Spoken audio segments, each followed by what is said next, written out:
In the near future, a slowly moving vehicle will travel from the towering Vehicle Assembly Building on Merritt Island to Launch Complex 39. Its burden, the 360-foot-high, million-pound Saturn V. From the launch pad, the 7,500,000 pounds of thrust from its first stage will hurl the Apollo spacecraft and its three-man crew on the beginning of a trajectory that will take them to the moon. When the lunar mission is launched, the space vehicle will initially enter a parking orbit around the Earth. After the required checks have been performed, the space vehicle will be injected from the parking orbit into its translunar trajectory. A free return trajectory is planned. That is, if anything should go wrong with the primary propulsion system, the space vehicle would loop around the moon, return to Earth, and land safely.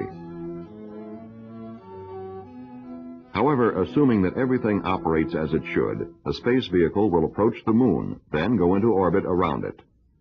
A lunar module will then be detached from the main space vehicle, and its crew will land it on the lunar surface. After a period of lunar exploration by the astronauts, the lunar module will lift off, rendezvous, and dock with the orbiting spacecraft. Then the entire crew will return to Earth, leaving the lunar module in orbit around the moon. However, because of natural and operational constraints, you can't launch a lunar mission whenever you want to.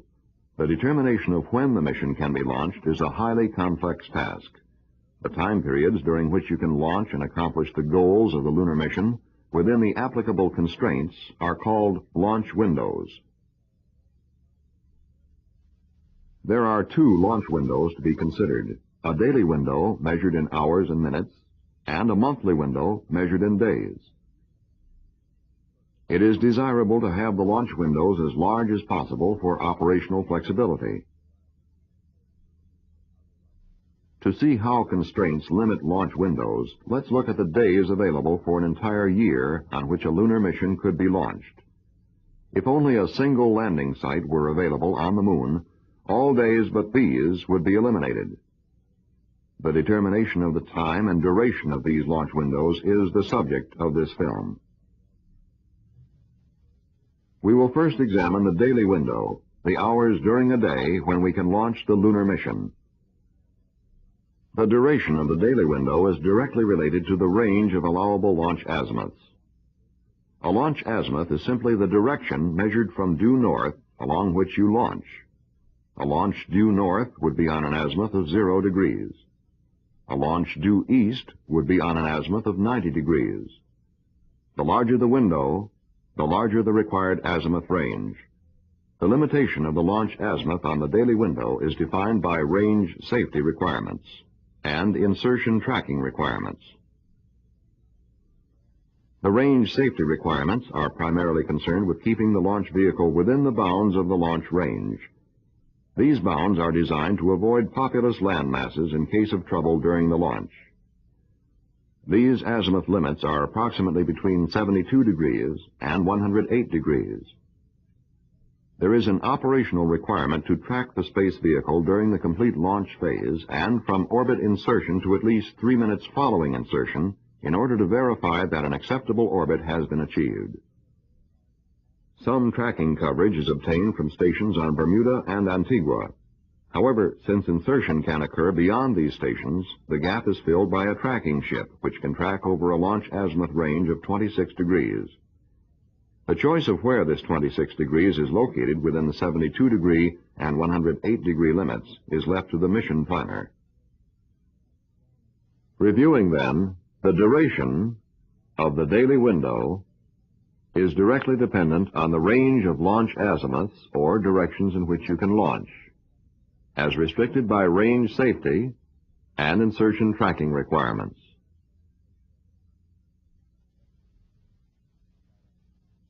Before proceeding, it is necessary to take a look at the Earth-Moon geometry. The Earth-Moon geometry, combined with the launch azimuth constraints, is what defines the duration of the daily launch window and the time during the day when it will occur. If a line is drawn from the center of the moon through the center of the Earth, penetrating the surface of the Earth on the opposite side, the point of penetration is called the antipode, which means point opposite. Injection onto the translunar trajectory should come at or near the antipode for maximum efficiency. The antipode will be calculated not from where the moon is at launch or injection, but from where it will be at time of spacecraft arrival. The space vehicle will be placed in a parking orbit around the Earth so that required systems checks may be accomplished. The injection burn, or firing of the rocket engines to place the space vehicle on its translunar trajectory, will be accomplished on one of the first 3 orbits. The injection would place the spacecraft in an elliptical orbit with perigee at the antipode and apogee near the moon, provided the orbit were not affected by lunar gravity. However, the lunar gravity will perturb the orbit, so it is necessary to lead the moon by a few degrees. This means the injection burn must actually occur a few degrees after passing the antipode. Summarizing then, the antipode, or point opposite, will be calculated from the moon's position at time of spacecraft arrival, not at time of launch or injection. The translunar injection burn will occur in Earth parking orbit. The engines will be ignited so that the effective point of injection will occur a few degrees after passing the moon's antipode on the surface of the Earth to lead the moon and compensate for lunar gravity. We have seen that in order to get to the moon, we must first get to the antipode. We must now look at the problem of getting to the antipode from the launch site at Cape Kennedy.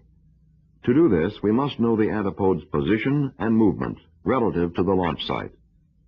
The antipode position on the Earth's surface will define the time when a launch must occur for a given launch azimuth. We will show why. We will also show how this is combined with the launch azimuth constraints to define the duration of the daily launch window. The movement of the antipode is caused by 2 separate motions. 1, the monthly revolution of the moon around the Earth, and 2, the daily rotation of the Earth on its axis.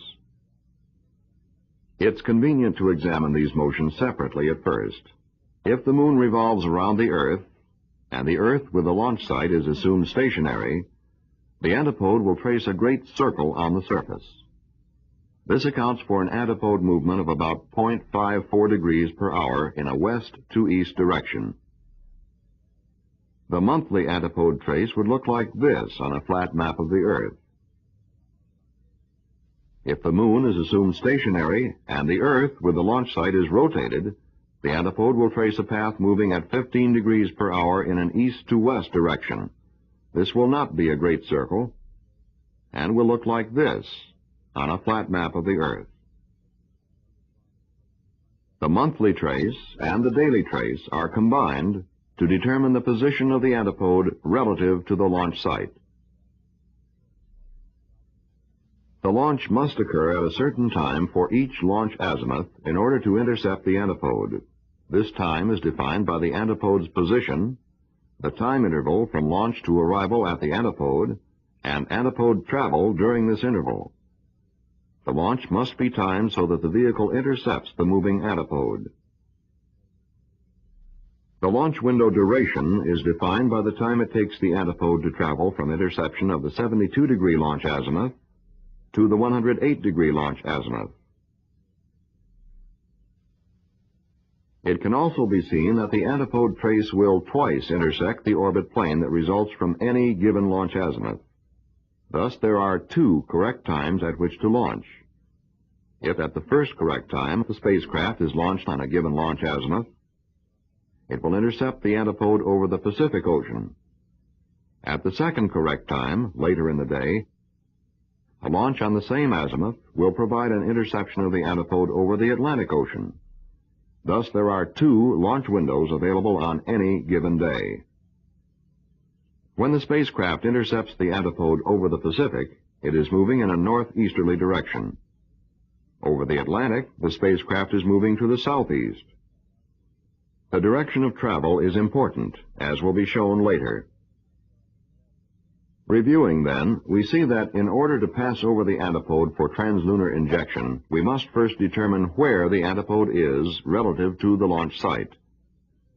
We do this by combining the monthly movement, determined by the moon's travel around the Earth, with the daily movement, determined by the Earth's rotation. Knowing the ground track that results from a given launch azimuth, the correct launch time for each azimuth can be determined. We have also shown how the movement of the antipode results in two interceptions with the ground track for each launch azimuth. Once over the Pacific, with the spacecraft moving to the northeast, the other over the Atlantic, with the spacecraft moving southeast. We must now consider the monthly launch window.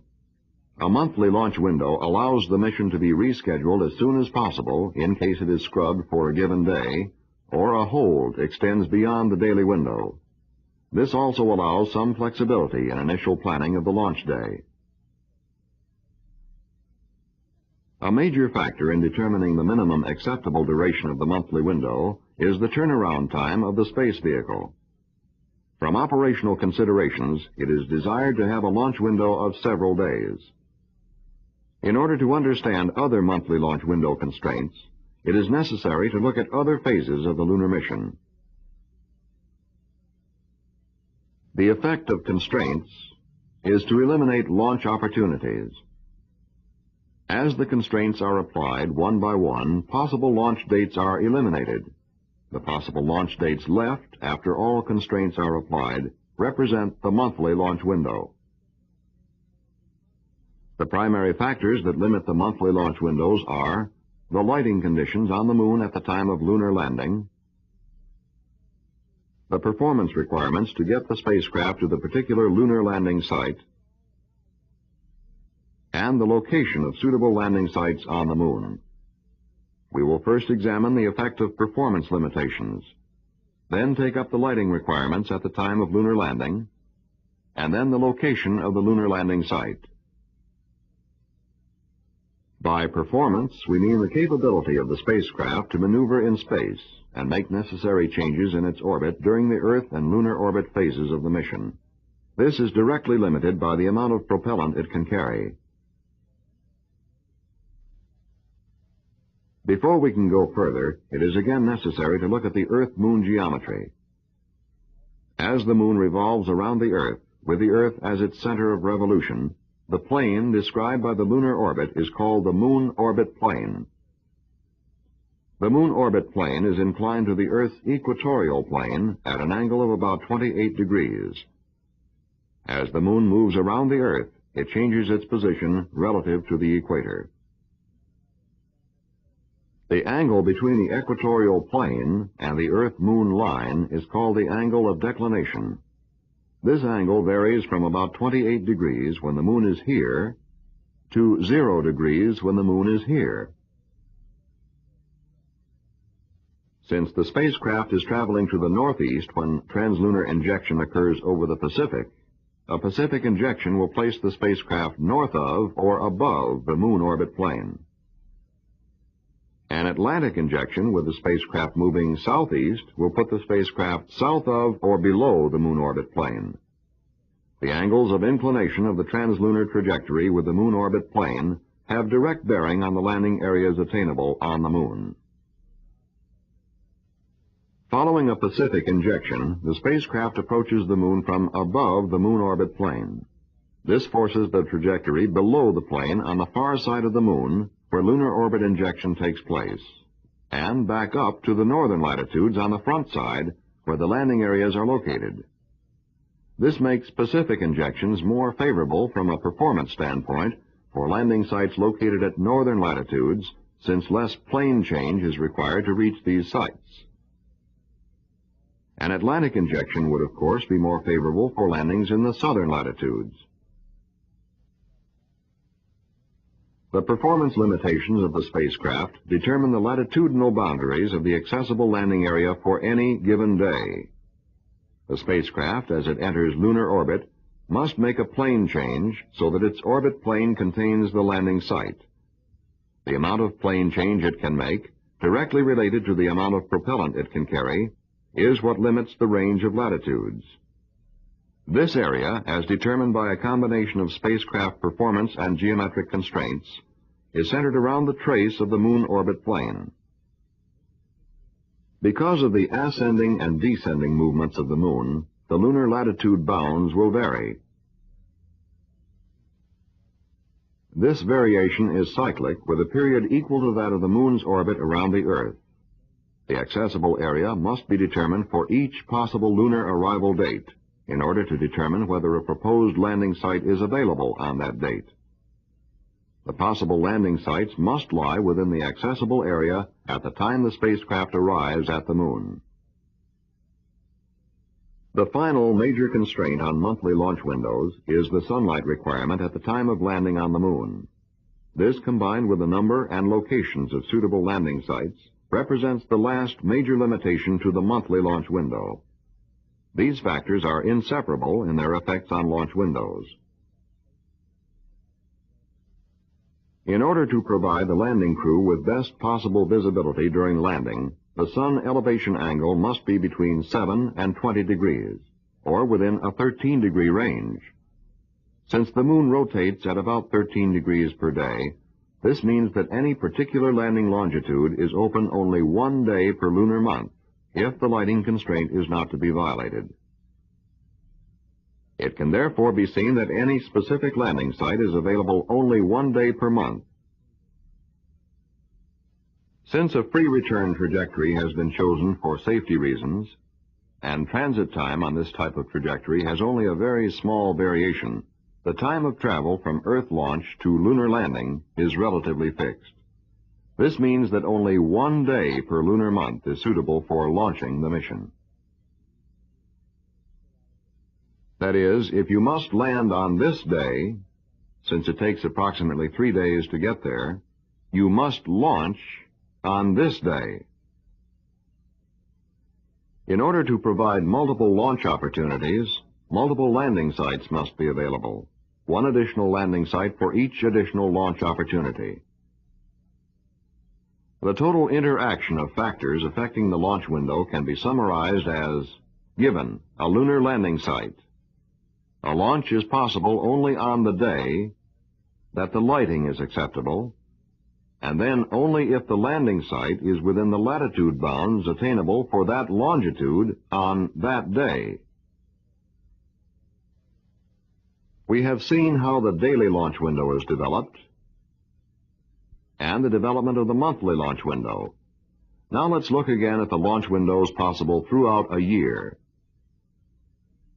The entire set of constraints may be placed into 2 areas: the performance of the overall space vehicle system and the lighting of the landing site at the time of landing. Let us assume, as we did at the beginning, that only 1 lunar landing site has been selected. Space vehicle performance constraints would eliminate all days but these. Adding on the lighting constraints would eliminate all days but these, which leaves only these days out of an entire year when it would be possible to launch the lunar mission. However, if we assume more landing sites, for example 7, the number of days you can launch is expanded to these. Determination of the lunar launch window is just one part of the mission design. Trajectories for all segments of the lunar landing mission, including translunar, lunar landing and rendezvous, trans-Earth and Earth entry, will have been computed for nominal and contingency cases before man can begin his historic rendezvous with the Moon.